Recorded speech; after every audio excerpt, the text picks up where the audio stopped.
Rawadanau merupakan sebuah daerah konservasi seluas 3.500 hektar. Keanekaragaman hayatinya merupakan salah satu yang paling lengkap di Indonesia. Kawasan ini ditetapkan sebagai cagar alam oleh pemerintah kolonial Belanda pada tanggal 16 November tahun 1921 dan diperkuat dengan Keputusan Presiden nomor 32 tahun 1990 tentang pengelolaan kawasan lindung, serta Perda Kabupaten Serang nomor 2 tahun 1994 tentang pola dasar Kabupaten Serang yang menetapkan Rawadanau sebagai cagar alam. Terletak di wilayah Serang, Provinsi Banten, tepatnya berlokasi di Kampung Bojong, Desa Kadu Agung, Kecamatan Gunung Sari, Kabupaten Serang.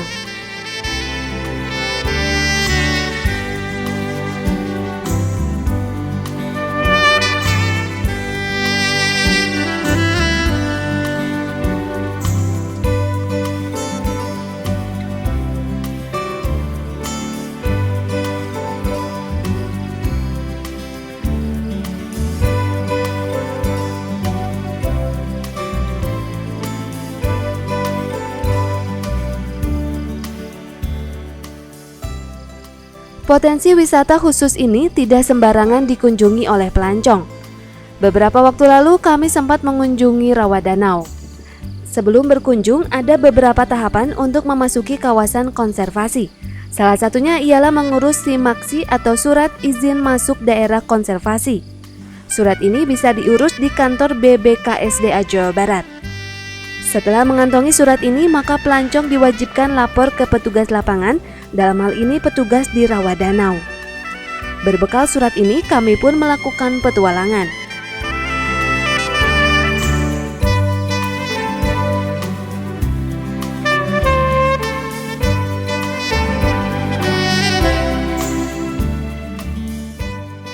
Sebelum sampai di lokasi, oleh petugas kami diajak ke daerah Panenjoan. Di tempat ini, Rawadanau bisa dilihat dari atas ketinggian. Sepanjang mata memandang, terlihat hamparan pepohonan hijau serta aliran sungai yang menyerupai ular besar.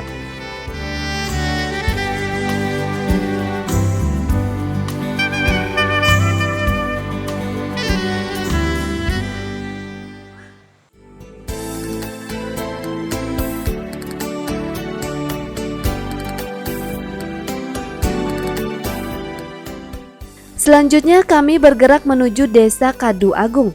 Ternyata untuk menuju lokasi kami harus menggunakan perahu. Perahu ini terbuat dari batang kayu dengan lebar 80 cm serta panjang 3 meter.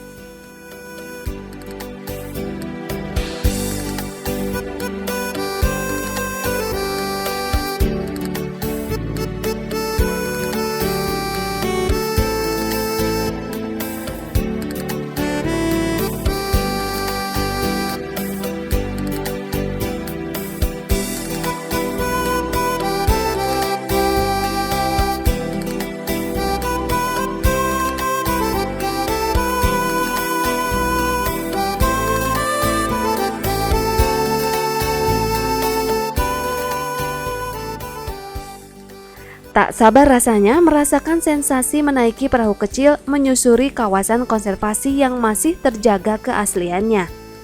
Di antar beberapa petugas, kami pun bergerak memasuki Rawadanau. Sungai ini hanya selebar 3 meter dengan kedalaman sekitar 10 meter.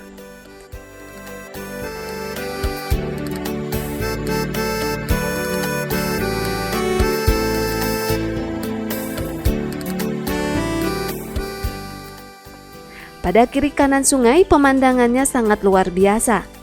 Jajaran pepohonan hijau sangat memanjakan mata. Lensa kamera tidak berhenti mengambil gambar keindahan ini.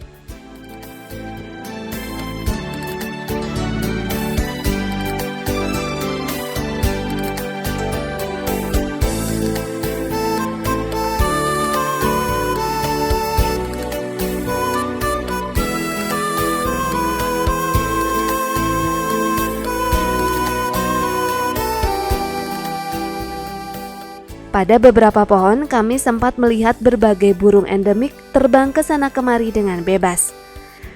Semakin jauh kami memasuki Rawadanau, terlihat ekosistem kawasan konservasi masih terjaga dengan baik. Suara burung bersaut-sautan merupakan suara alam yang tidak bisa kita dapatkan di perkotaan. Sangat merdu, sulit dilukiskan dengan kata-kata.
Konservasi rawa danau merupakan tipe ekosistem rawa air tawar pegunungan.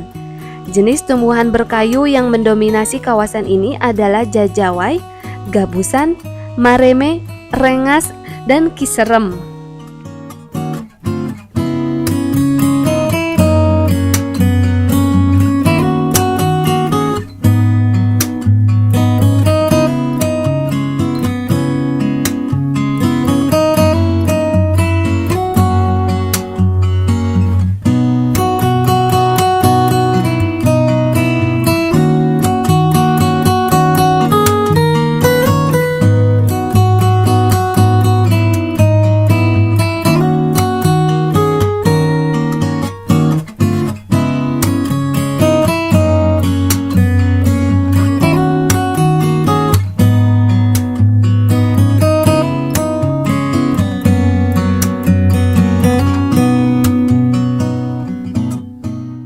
Untuk tumbuhan bawah didominasi oleh jenis rumput-rumputan.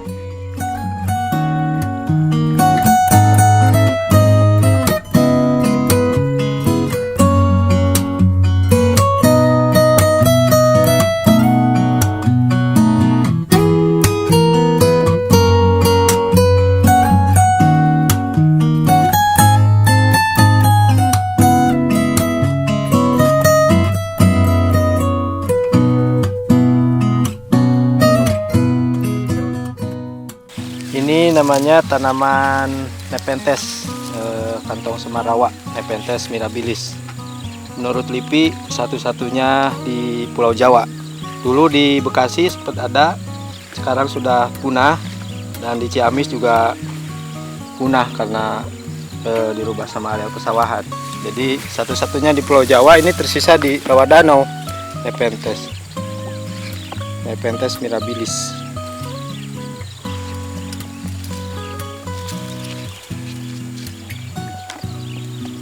Ini serangga, misalkan semut masuk lalu dimakan.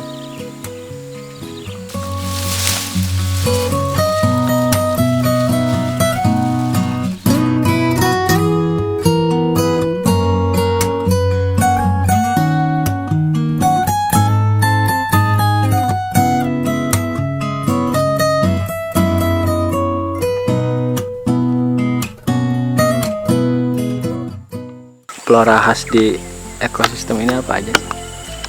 Tadi selain Nepenthes, tumbuhan bawahnya diantaranya ada paku-pakuan, terus kaso, cakung, berbagai macam talas-talasan. Dominasi ini di sini di daerah blok Cibungur ini kakasoan. Untuk tumbuhan atasnya didominasi dengan tangtalang, Elaikokarpus. Kalau ini jenisnya kegabusan, Alsonia sepatu kata. Khas rawa danau, merupakan khas rawa danau.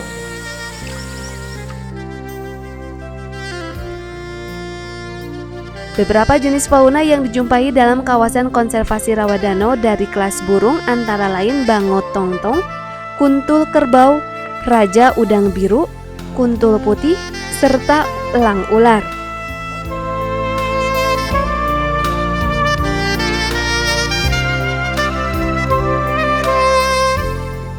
Selanjutnya dari kelas mamalia yaitu monyet ekor panjang, lutung, bajing tanah, kalong, dan herpetofauna biawak, ular sanca, dan kura-kura.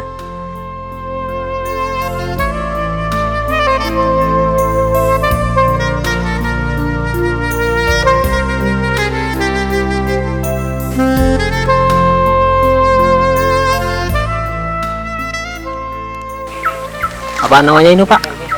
Ini ikan lendi namanya. Ini salah satu ikan endemik Rawadanau, dan menurut LIPI juga ini satu-satunya di Pulau Jawa, hanya ada di Rawadanau. Ini mirip ikan lele.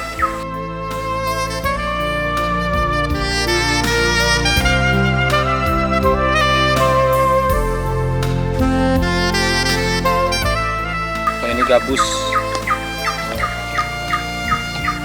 khas rawa juga, ikan khas rawa.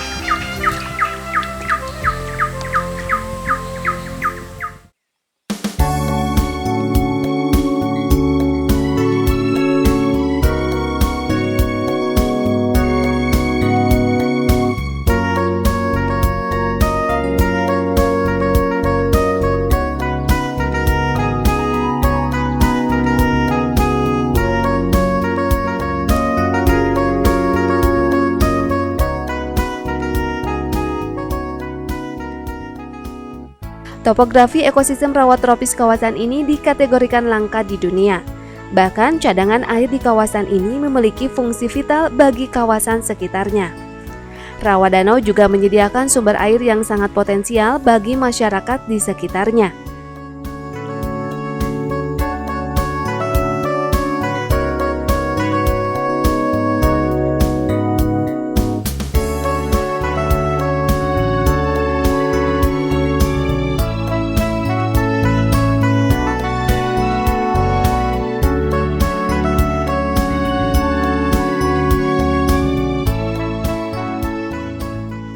Keunikan lainnya adalah cagar alam ini diapit langsung oleh pantai dan perbukitan sehingga berfungsi sebagai reservoir alami. Setelah menampung air dari 17 sungai kecil, air kemudian dialirkan melalui sungai Cidano yang bermuara di pantai Pasauran.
Menurut petugas yang mengantar kami, kunjungan pelancong ke wilayah ini sangat terbatas.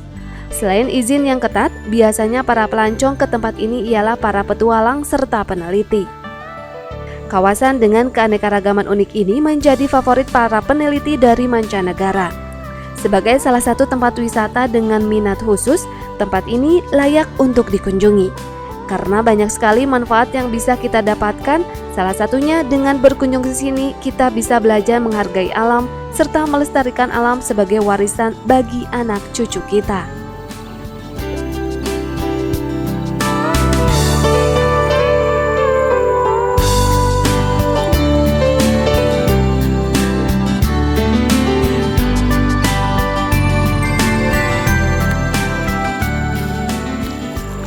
Kebetulan di sana ada PAM Soekarsa, ada 2000 PAM Soekarsa yang dibentuk, sehingga sebetulnya masyarakat sekitar sana sudah mulai tinggi ya kesadartahuannya, dan mereka dibina oleh Karesnya di situ ya, ada pembentukan PAM Soekarsa. Sudah cukup lumayan bagus, cuma memang saya mendapat dari camatnya waktu itu ya, bahwa dulu itu namanya binatang-binatang melata melintas. Nah sekarang udah nggak pernah ada lagi gitu ya. Ya wajar karena kan mereka bertabrakan dengan manusia gitu ya. Sehingga nah khusus untuk rawa danau ini, itu kan danau rawa ya, karena airnya ini merupakan sumber air untuk di daerah Cilegon. Di situ ada KTI, PT KTI yang memanfaatkan airnya tapi di luar kawasan. Nah, kami melakukan kerjasama karena dia kan komersil. Kalau dia tidak menjaga sumbernya, maka dia akan terhalang. Tapi itu udah di luar kawasan. Jadi mereka membantu untuk operasional PAM Soekarsa, untuk pembersihan danau dari PT KTI itu. Salah satu anak perusahaan Krakatau Steel. Iya itu lumayan ada KTI itu kepeduliannya terhadap sumber ya, itu kalau dia nggak peduli kan dia terhalang juga kan. Kalau kita mau berkunjung ke sana prosedurnya sama Simaksi atau Simaksi kalau CA pasti. Ada rencana dikembangkan sebagai wisata minat khusus? Kalau CA nggak bisa. Kecuali 7 kegiatan tadi harus masuk Simaksi. Apakah itu kan bisa jurnalistik bisa Pak, foto-foto dokumenter, foto-foto komersil, non komersil bisa dengan Simaksi. Banyak yang melakukan penelitian di sana. Kita inilah kalau namanya jurnalistik bolehlah, karena itu kan untuk publikasi juga, promosi juga. Cagar alam rawa danau sebagai ciri khas tipe ekosistem hutan rawa pegunungan memiliki potensi, diantaranya floranya yang unik adalah pohon jajawai, pohon kedeper, terdapat juga pohon kantong semar. Untuk mamalianya, hewan mamalia diantaranya adalah kucing hutan, kemudian linsang atau musang air. Untuk burungnya atau aves adalah bangau-tongtong dan belibis dan lainnya. Kemudian untuk ikannya atau fishes yang unik atau tertentu adalah ikan lendi. Kemudian moluskanya adalah keong gondang.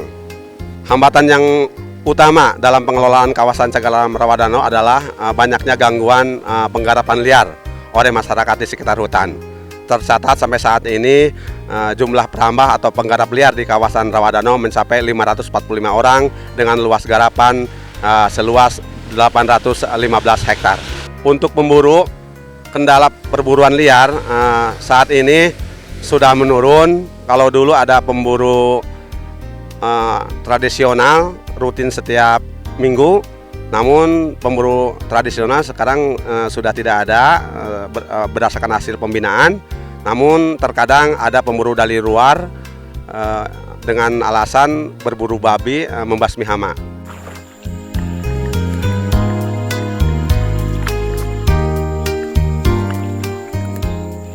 Untuk kawasan rawa danau, kebetulan kita baru ada SK penetapannya. SK penetapan berdasarkan keputusan Menteri Kehutanan nomor 3586 2014 itu tanggal 2 Mei 2014 bahwa luas kawasan rawa danau itu 3.542 hektar. 3.542,70 hektar itu luas kawasan rawa danau. Upaya-upaya yang kita lakukan sebagai pengelola kawasan khususnya di rawa danau, di mana rawa danau itu mempunyai permasalahan khususnya itu perambahan dan pengembalaan liar, tapi di sana yang paling signifikan permasalahannya yaitu perambahan, dan upaya-upaya yang kita lakukan itu sebenarnya sudah banyak, tapi alhamdulillah sudah berkurang, di mana jumlah perambahannya sebelumnya itu sampai ribuan, sekarang sudah tinggal 500 orang, di mana upaya kita melakukan patroli rutin. Yang kedua itu melakukan penata batasan juga. Selanjutnya penegakan hukum, kita sudah pernah berkoordinasi dengan Pemda Provinsi Banten bagaimana mengatasi masyarakat yang ada merambah di kawasan rawa danau itu sendiri. Selanjutnya juga kita sudah melakukan peningkatan ekonomi masyarakat di sana, dan kebetulan baru-baru ini juga kita memberi bantuan ke 2 desa berupa lebah madu sama kambing. Mudah-mudahan nanti dengan bantuan kita ini masyarakat yang tadinya merambah bisa berkurang ke kawasan. Itu harapan kita. Kita juga mempunyai kesepakatan dengan mereka, dan mereka juga siap untuk keluar dari kawasan. Kedepannya pengembangannya mungkin seperti sebelumnya juga kita lakukan tiap tahun pengembangan dan meningkatkan pengawasan terhadap kawasan itu sendiri. Seperti untuk tahun 2015 itu juga seperti patroli rutin dan operasi dengan melibatkan instansi terkait, baik itu polisi maupun Pemda, itu rencana kita libatkan.